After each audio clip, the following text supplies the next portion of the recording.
Hey, what's up guys? It's Texmer talking to you here, and today I want to compare the M1 Max MacBook Pro 14-inch with the M2 MacBook Air. Yes, the M2 MacBook Air.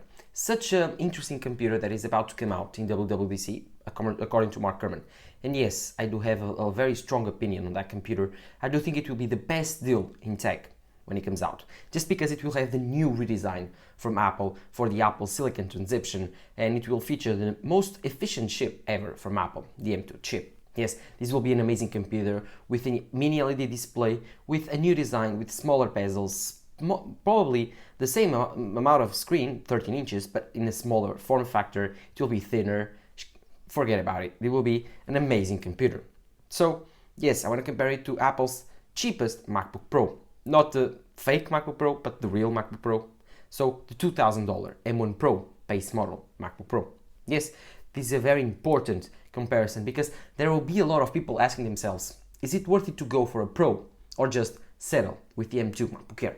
And in today's video, I want to answer all of those questions, pose to you some questions as well, so you can answer on the comments down below which computer will you at the end fit better for yourself. So do not forget to leave in the comments down below your answer and which computer is better for you, for your needs. Would you spend the extra money for the M1 Pro MacBook Pro with 120 Hz ProMotion mini LED display for better IOs, a little bit better thermal performance, a little bit better GPU performance, or would you save a lot of money, go for the new and redesigned M2 MacBook Air?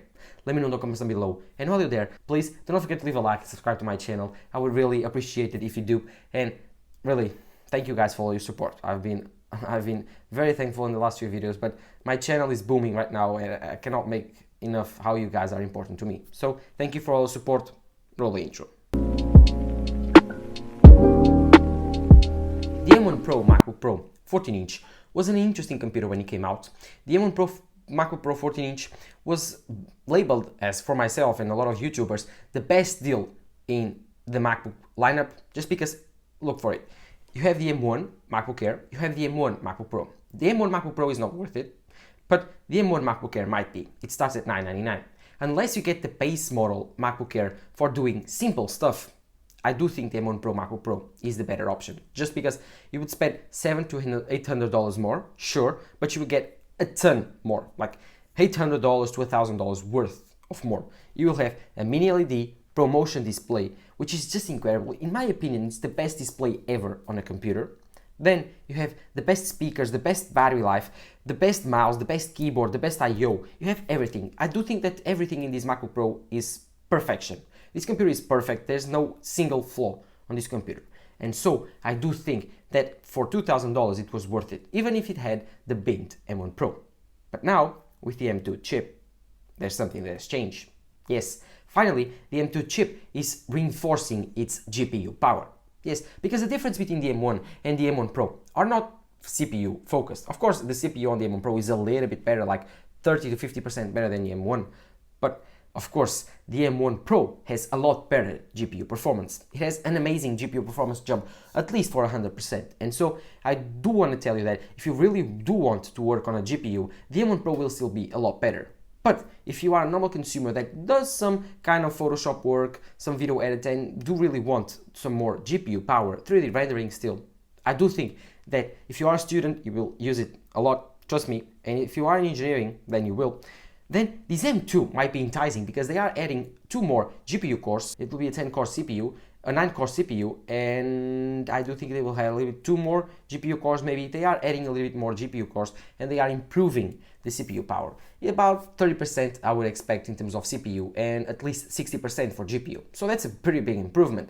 Almost as good as the M1 Pro. Not as good, but almost as good. And if you are a student and you can get almost the performance of the M1 Pro on an M2 chip, while being a ton more cheap, like $800 cheaper, and you still get the mini LED display on the M2 MacBook Air, which will be redesigned, by the way. It will be a lot thinner, a lot smaller, a lot better to fit on backpacks than the M1 Pro 14-inch, which is bulky. Trust me, it's very bulky, very heavy when compared to the MacBook Air, if you are used for those.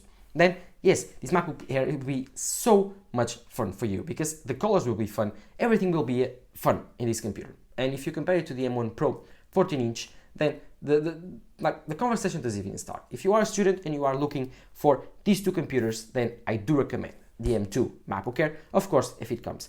As you know, the M1 Pro MacBook Pro 14-inch is still an amazing value, and you still want the promotion display, and you want the extra GPU power, the extra CPU power, and you want the extra thermal capacity, let's say that, then you should not be afraid to go for the 14-inch. It's just an amazing computer that I do still recommend it over the M1 Max 14-inch, because if you are going for the M1 Max 14-inch, sorry by the way, at the beginning of the video I talked about comparing the M1 Max to the M2. No, it's the M1 Pro, the base model, the $2,000 model, against the M2 MacBook Air. And if you are going for the M1 Max 14-inch, and if you are thinking for that, then take a step back, wait, save a little bit more money, and then buy the 16-inch. You will be a lot more pleased, and you won't spend as much more money. And if you do really need the performance from the M1 Max, go for the 16-inch. The 14-inch throttles a bit, and it's not as fast. So yes, I do recommend the 16-inch for the M1 Max. But coming back again to the video, if you do really need an M1 Pro MacBook Pro, you know it, or at least you want it. If you don't really need it, you just want a computer that was fine, then the M2 MacBook Air is just for you. It's fun, it has all the fun colors that you will want to, it has the new design which will be so light, so light as a feather, smaller than the current MacBook Air. It will have the same amount of I/O, it will have everything that you will need. Like the performance from the M2 chip will be just insane, even better than the M1. And right now, the M1 is just insanely fast for almost like 99% of consumer things. The M1 is amazing. So there's 1% which is added 4K from your iPhone, and the M1 can stutter like a bit. Not stutter, but it's not as fast as the M1 Pro at exporting things. So that's the only problem, let's say with gasps, problem with the M1. Okay, the M2 will be faster in terms of GPU. So then, what more? Just the GPU, just the 120 Hz. Why would I pay $800 more? Well, also, the M2 is rumored to only come with MagSafe and USB-C. That's it. And if you are a guy that really wants having HDMI for your presentations, wants having an SD card slot because you have a drone, you want to fly your drone and plug in directly your SD card slot to your computer, or even you have a camera and you are a photographer enthusiastic and you like to taking a lot of pictures with your camera and you want to pass it through to your computer, you don't really want an adapter. In that way, I do still recommend the M1 Pro MacBook Pro just because it has a ton of I/O. But as you know, if you have lived with a MacBook in the last several years, you are used to use a dongle, and you can get docks which are more cheap and have a ton of ports back with just one Thunderbolt 4 port. So yes, in my opinion, the M2 MacBook Air is just an insane value, and when it comes out, it will destroy every single computer out there. It will probably, in my opinion, be the best seller ever. Like, finally, Apple will release a best seller in the MacBook lineup. So if you are looking for a very portable, very light, very cool laptop, wait for the M2. I do think you won't be disappointed just because this computer features everything that you would want, a great GPU, a great efficiency, which would probably last this computer for about 20 hours in a very small and compact design, while the MacBook Pro lasts you 18 hours, which is still very good, but in a very more thick and bigger battery, which is around 70.4 kilowatt battery. While if you are looking for the most amount of performance, and if you are thinking buying the M1 Max chip, then skip the 14-inch and go for the 16-inch right away. Just because the thermal performance is a lot better, the M1 Max, it's completely unleashed, and I do think the extra real estate will help in your pro work. But, of course, this is more a geared consumer type of video, so if you are looking for the M2 or the M1 Pro, my final verdict is go for the M2 MacBook Air, just because it's a lot cheap, like $800 cheaper, and it has everything that you want for a consumer-like computer. If you do want an extra little bit of performance, an extra little bit of screen, and the 120 Hz, then I think that you don't need to watch this video to justify the $800 more. So, what are your thoughts on these two computers? Let me know in the comments down below. And which one is your favorite? The M2 MacBook Air, the M1 Pro MacBook Pro? For me, I do prefer the M2 MacBook Air for the consumer-like design. Then, if you have me like, okay, now you have to choose between the M1 Pro MacBook Pro, the M1 Max MacBook Pro, you have the budget, or the M2 MacBook Air, I would certainly go for my M1 Max MacBook Pro 16-inch, just because I do like the extra real estate, and that's why I do think that's a very good idea for Apple to release a 15-inch MacBook Air. That would sell like hotcakes. You could finally compete with the M1 Max MacBook Pro 16-inch that a lot of people want, but don't have the money to buy.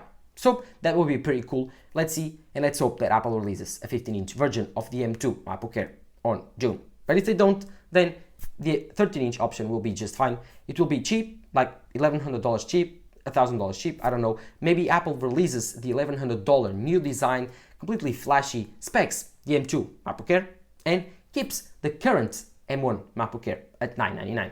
that could be an option, and Apple normally does that with the new redesigns on the MacBook Air lineup. They did it last time when they introduced the new design that we have right now on 2018. They kept the 2013 design at $999.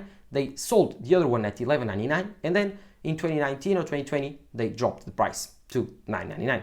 So what are your thoughts on these two computers? Which one would you buy? Which one is your favorite? Let me know in the comments down below. Do you enjoy the new M2 MacBook Air, or are you very reticent about the white bezels and the white notch? So let me know in the comments down below your opinion on all of that. While you're there, do not forget to follow me on Twitter, follow me on Instagram, leave a like on the video, subscribe to the channel. Well, this is thanks for talking to you here. Bye.